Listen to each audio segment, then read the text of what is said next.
दोस्तों, पैसा कमाना और उसे बचाना एक कला है। अक्सर हमने देखा है पैसों को लेकर लोगों के अंदर गलत अवधारणा रहती है। जब उनके पास ज्यादा पैसा रहता है तो पैसे के प्रति उनके खराब व्यवहार के कारण वे उसे गवा देते हैं। जैसे कि अमीर होने का शो ऑफ करना, फालतू में गैर जिम्मेदाराना तरीके से पैसा खर्च करना, और इसका नतीजा ये निकलता है कि एक दिन ऐसे लोग बैंकरप्ट यानी कंगाल हो जाते हैं। इसका मुख्य रीजन ये है कि ऐसे लोग पैसे की वैल्यू को नहीं समझते और वे अपने पैसे को खो देते हैं। वैसे तो अमीर बनने के अनेक रास्ते हैं, लेकिन अपनी अमीरी को बरकरार रखने के लिए एक ही उपाय है कि हमें पैसे की वैल्यू को समझना चाहिए। तो चलिए दोस्तों, आज के वीडियो में the psychology of money book summary को समझते हैं, जिसे मॉर्गन हाउसल ने लिखा है। मॉर्गन हाउसल एक बेहतरीन लेखक के साथ स्टॉक मार्केट इन्वेस्टर भी है। ये बुक हमें केवल साइकोलॉजी ऑफ मनी को नहीं बताती, बल्कि ये हमें और भी कई लेसन सिखाती है, जैसे कि पैसा कैसे जोड़ना सीखें, अमीर बनने के लिए माइंडसेट क्या होना चाहिए। तो चलिए दोस्तों, शुरू करते हैं, लेकिन उससे पहले आप चैनल को सब्सक्राइब जरूर करें।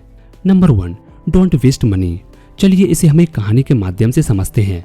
ऑथर मॉर्गन हाउसल अपनी बुक में लिखते हैं, जब मैं एक होटल में काम किया करता था तो उन दिनों हमारे होटल में एक टेक्नोलॉजी एग्जीक्यूटिव आया करता था, जिसने अपने यंग एज में ही बहुत सारा पैसा और कंपनियां बना ली थी। लेकिन वो पैसों की कदर नहीं करता था।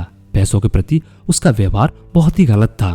वो हर समय अपने पास नोटों के बंडल लेकर घूमता और शराब के नशे में हमेशा डूबा रहता था और अपने अमीर होने का दिखावा करता।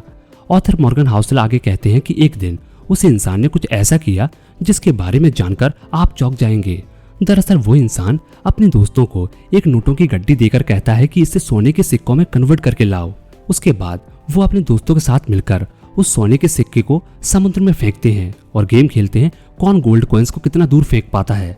पैसों के साथ उसका ये व्यवहार उसे जल्दी बैंकरप्ट बना देता है।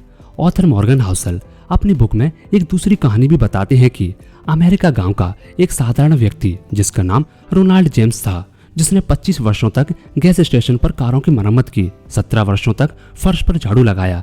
लेकिन जब उस व्यक्ति की मौत 92 साल बाद हुई तो उसके चर्चे देश विदेश न्यूज चैनल और अखबारों में होने लगे, क्योंकि मरते समय उस साधारण सफाई कर्मी के पास 58 करोड़ की संपत्ति, जिसमें 43 करोड़ रुपए उसने चैरिटी में दान कर दिए थे। बाकी के 15 करोड़ रुपए अपने सौतेले बच्चों के लिए छोड़ गया था। आखिर उसके पास इतना पैसा आया कहां से, इसके बारे में पता किया गया तो पता चला कि वह ब्लू चिप फंड में पैसे लगाया करता था और कंपाउंडिंग की पावर से उसकी छोटी सी इन्वेस्टमेंट इतनी बड़ी नेटवर्थ बन गई। अब ऑथर मॉर्गन हाउसल उस टेक्नोलॉजी एग्जीक्यूटिव और एक साधारण से सफाई कर्मी के पैसे के प्रति व्यवहार को कंपेयर करते हैं और कहते हैं कि पैसों को कमाना या उसे सेव करने के लिए किसी टेक्निकल नॉलेज की जरूरत नहीं है, बल्कि ये उसके ऊपर डिपेंड करता है कि आप पैसों को कैसे खर्च करते हैं, पैसे के प्रति आपका रवैया कैसा है। पैसा कमाना एक स्किल है जिसे कोई भी इंसान सीखकर फाइनेंशियल सक्सेस पा सकता है। जहां एक टेक्नोलॉजी एग्जीक्यूटिव वेल एजुकेटेड होने के बावजूद बैंकरप्ट हो गया, वहीं एक सफाई कर्मचारी जो बिना पढ़ा लिखा होने के बावजूद पैसे के प्रति व्यवहार को अच्छा रखता है, ब्लू चिप स्टॉक में इन्वेस्टमेंट करता है और एक दिन करोड़पति बन जाता है। Number 2, no one is crazy. Author अपने नेक्स्ट लेसन में कहते हैं कि बहुत से लोग अपने पैसों के साथ मूर्खतापूर्ण व्यवहार करते हैं। हालांकि वे लोग मूर्ख नहीं हैं। असल में आज की पीढ़ियां फिल्म देखने, लॉटरी का टिकट खरीदने और गेम खेलने के पीछे अपने पैसों का ज्यादातर हिस्सा खर्च कर देते हैं।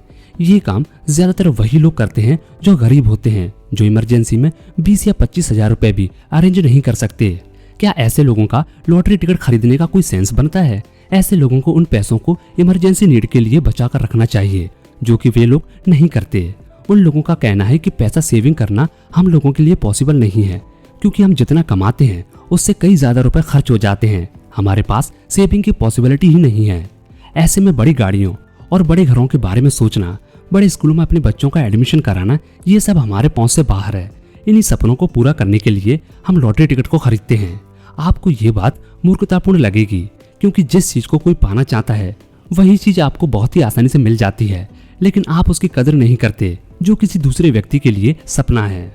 ऑथर मॉर्गन हाउसल इस कहानी के जरिए लोगों को ये संदेश देना चाहते हैं कि चाहे वह व्यक्ति गरीब हो या मिडिल क्लास से बिलोंग करता हो या बहुत अमीर हो, वो अपने फाइनेंशियल रिलेटेड फैसले एक्सेल शीट का एनालिसिस करके नहीं लेता, बल्कि वो अपने फैसले परिस्थितियों और भावनाओं से प्रभावित होकर लेता है। ऐसा हो सकता है जो फैसले मैं लूं वे आपको मूर्खतापूर्ण लगे, या ये भी हो सकता है जो फैसले आप लें वो मुझे मूर्खतापूर्ण लगे। लेकिन हमारी फाइनेंशियल सक्सेस या ग्रोथ इस बात पर डिपेंड करती है कि हम परिस्थितियों और भावनाओं के ऊपर नियंत्रण रखते हुए अपने पैसों को किस तरह से मैनेज या सदुपयोग करते हैं। Number 3, luck and risk. भाग्य और जोखिम के बारे में ऑथर मॉर्गन हाउसल का कहना है कि भाग्य और जोखिम भाई भाई हैं। ये दोनों वास्तविकता के प्रमाण हैं। जीवन में हर नतीजा व्यक्तिगत प्रयासों और भाग्य पर भी निर्भर करता है, जिससे जोखिम भी जुड़ा होता है। इसे हम एक कहानी के माध्यम से समझते हैं, जिसका वर्णन मॉर्गन हाउसल ने अपनी बुक में किया है। वे लिखते हैं कि 1968 में जब बिल गेट्स एक स्कूल में पढ़ने जाते थे, उस समय पूरे वर्ल्ड में 30 करोड़ उनके जैसे स्टूडेंट हाई स्कूल में पढ़ा करते थे। वे जिस लेक्साइड स्कूल में पढ़ा करते थे, उनके पास बच्चों को सिखाने के लिए कंप्यूटर भी था। बिल गेट्स उस दौर के लकी स्टूडेंट थे जिन्हें कंप्यूटर सीखने का मौका मिला।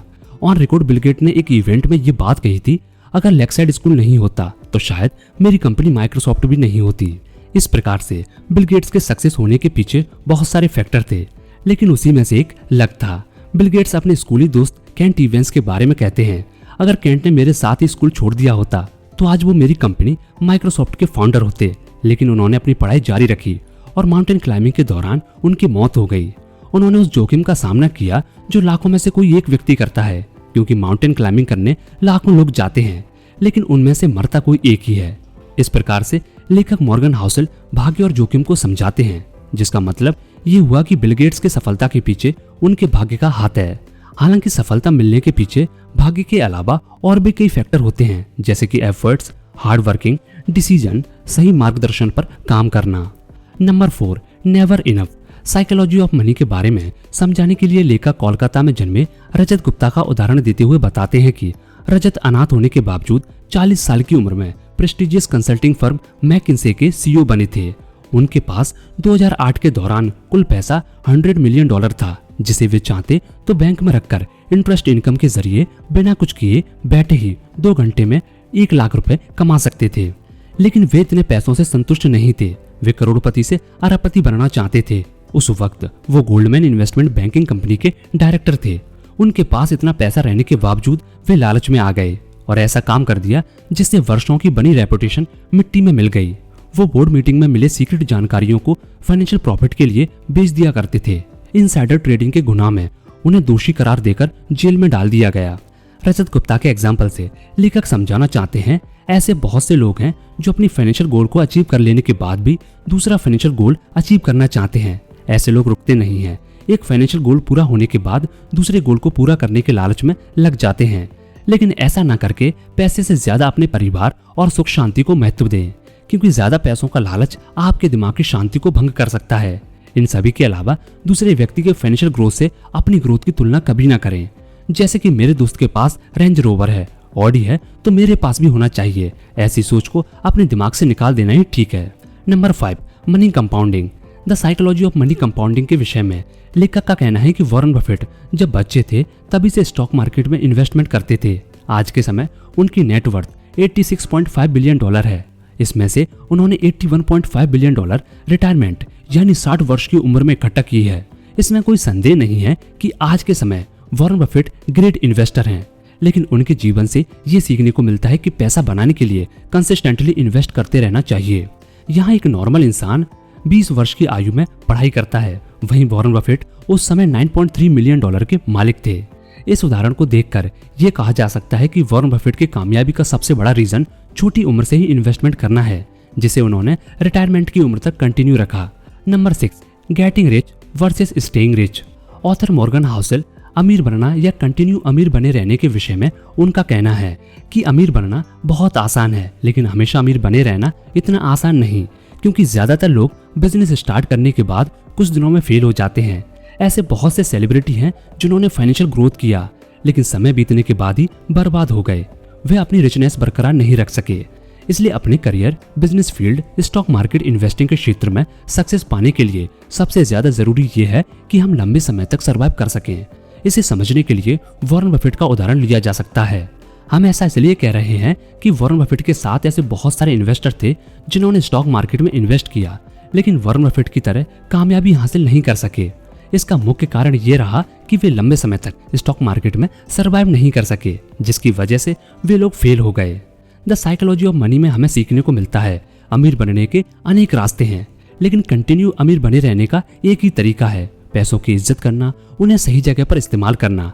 आपके पास जो भी है उसी में खुश रहना सीखें और हमेशा हम्बल बने रहें। दोस्तों, ये थी ऑथर मॉर्गन हाउसल द्वारा लिखी गई book the psychology of money book की समरी। आपको psychology of money book summary कैसी लगी हमें कमेंट करके जरूर बताएं। और ऐसे ही नॉलेजेबल बुक समरीज और सेल्फ डेवलपमेंट के वीडियोस देखने के लिए आप हमारे चैनल को सब्सक्राइब जरूर करें।